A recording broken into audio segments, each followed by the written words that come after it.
Hai, Assalamualaikum. Hari ini saya nak buat tutorial tentang penggunaan whiteboard dalam Google Meet. Jom kita mula.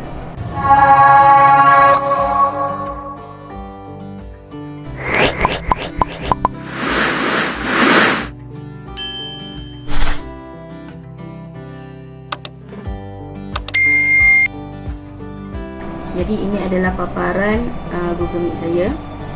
Dan mari kita lihat dulu kepada di sini, kelas bahasa Melayu tahun 1 ini adalah tajuk yang saya create semasa saya buat Google Meet ni. Dan kalau kita lihat di sini details, kita tengok ada copy untuk copy link, dan juga sekarang dia ada fitur baru dalam Google Meet, iaitu ada attachment. Attachment ini adalah kita attachkan contohnya whiteboard, jadi akan keluar di sini attachment. Baik, jadi hari ini saya nak tunjuk macam mana kita nak gunakan whiteboard dalam Google Meet. Ini pun salah satu features baru yang ada dalam Google Meet. Jadi kita pergi dulu kepada titik 3 ini, dan kemudian kita pilih kepada whiteboard. Jadi akan keluar pop-up macam ni. Yang pertama adalah start a new whiteboard. Jadi kita akan pilih start new. Kalau choose from drive ni yang dah previous sebelum ni, yang kita dah buka sebelum ni dan disimpan dalam Google Drive. Jadi kita akan mulakan dengan start new whiteboard. Jadi kita lihat di sini akan keluar paparan macam ini. Ini adalah whiteboard dalam Google Meet, dan ini adalah tajuk tajuk yang kita buat Google Meet tadi. Jadi tajuk untuk papan putih kita pun ini. Kalau kita nak ubah, kita just klik dan kita tukar. Contoh, kelas bahasa Melayu tahun 1, dan tekan OK. Jadi ini adalah untuk kita adjust tajuk. Kemudian kalau kita lihat di sini, ini adalah bar ataupun whiteboardnya. Kalau kita tekan ke sini, kita akan create frame ataupun whiteboard. Contohnya kita tekan bawah ni, jadi kita nampak sudah ada 3 whiteboard. Dan kita nak delete whiteboard yang kita dah tertekan tadi, kita pergi sini saja, dan kita pergi sini, kita klik titik ni dan kita tekan delete. Okey, baik. Dan seterusnya adalah fungsi untuk whiteboard ini. Kalau kita tengok di sini, set background, sama ada kita nak titik macam ni, kita nak ada garisan, kita nak petak, kita nak grid macam ni, ataupun warna. Jadi ini adalah set background kita. Dan ini adalah pen. Kita boleh pilih macam mana kita nak jenis pen, sama ada kita nak pen, kita nak marker ataupun highlighter ataupun brush. Contohlah saya ambil marker dan saya pilih warna. Okey. Jadi kita tulis hi. Baik. Kita lihat dulu di paparan murid bagaimana.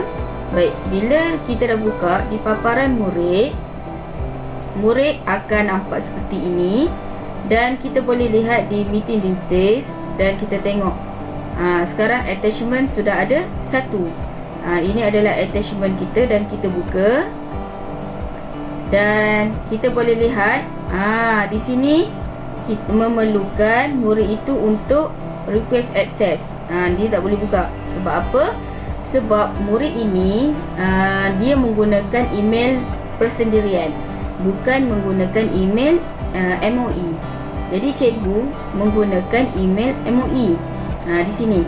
Jadi caranya adalah, ini adalah papan putih kita tadi, whiteboard tadi. Kita pergi ke share dan akan keluar seperti ini. Jadi kita pergi je get link ni. Okey, kita change to anyone with the link. Kalau lah murid kita tu memang dia dah guna email MOE, tidak perlu ubah. Tapi kebanyakan murid kalau dia guna email mak ayah dia ke, jadi kita tukarlah dulu anyone with the link. Kemudian kita done, dan kita pergi ke paparan murid. Jadi kita refresh semula. Jadi murid kita sudah dapat paparan yang sama macam kita. Cuma kalau kita lihat di sini, murid kita ini hanya boleh melihat sahaja. Dia tak ada function yang macam kita tadi kat tepi ini. Nanti saya tunjukkan macam mana kita nak murid juga boleh conteng. Tapi sebelum tu, saya tunjuk dulu beberapa details tentang penggunaan whiteboard ini. Jadi ini adalah satu perkataan yang kita boleh conteng. Dan sekarang ni saya guna mouse. Kalau guna tablet tu, tablet yang ada pen, lagi cantiklah tulisan kan. Jadi ini untuk kita padam. Okey, kita nak padam balik yang kita tulis ke. Okey, ini contohnya. Kemudian ini adalah kita just nak tekan-tekan saja. Kan? Kalau contoh kita nak bagi penerangan, takkanlah kita nak tekan nanti terulang terconteng. Jadi kita akan menggunakan tanda mouse, tanda ini ya, anak panah ni. Baik, ini adalah sticky note. Sticky note ni contohlah kita boleh tulis kelas bahasa Melayu tahun 1. Contoh, pada Khamis 19 hari bulan 11 2020. Tu kita boleh juga tukar warna. Contoh nak warna ni dan kita save. Baik. Jadi kita lihat di sini sudah ada sticky note. Contoh kita letak kat sini. Okey. Jadi kemudian kita juga boleh melihat kepada gambar ini. Ini adalah untuk kita sama ada kita nak upload gambar ataupun kita nak search je daripada internet, ataupun gambar kita daripada Google Drive ataupun fotos terus. Baik, saya ambil daripada contoh daripada Google. Saya type kucing. Jadi kita search dulu. Contohnya yang ini. Okay, saya select je. Baik, jadi kita dah masukkan picture. Okay, kita dah masukkan picture. Jadi saya nak kecilkan, saya pergi ke hujung ni, saya kecilkan gambar ni. Kemudian daripada gambar ni saya nak conteng ke sikit. Jadi saya ambil contoh warna merah. Kita nak ni ni okay, ni kan kita nak ajar bahasa Melayu ke contoh. Jadi kita dah buat satu garisan, kita boleh conteng. Dan kemudian di sini juga ada shape. Okey, kita boleh pilih nak shape yang macam mana. Macam ni ke? Jadi kita pun buat petak. Contoh. Jadi kita pun bawa ke sini. Okey, sama ada kita nak duplicate, kita duplicate. Okey, kemudian kita nak dalam bentuk macam mana, kita nak letak ni ke belakang ke. Okey, jadi ini adalah contoh kita gunakan shape. Jadi ini adalah text box. Text box ni maksudnya kita nak menaip. Kita tidak menggunakan tulisan tangan macam ni. Contohnya saya menulis mata. Jadi saya pun bawa. Ini nak besarkan. Bila ada simbol macam ni, ada 4 simpang ini, kita pun bawa tarik. Contoh. Jadi mata. Okey.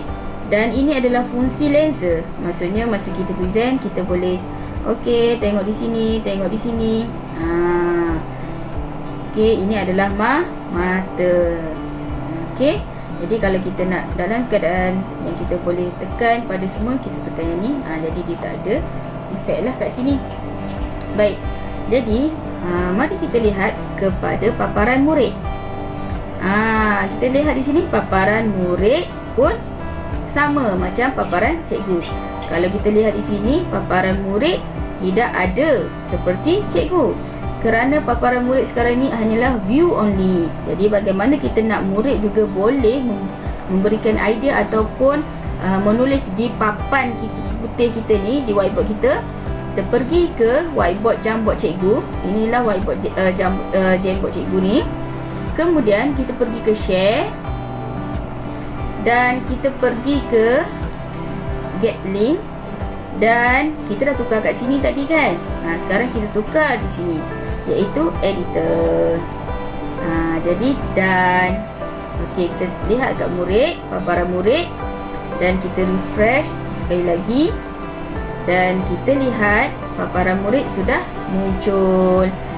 Jadi murid kita juga boleh menconteng ataupun menulis di atas whiteboard kita ini.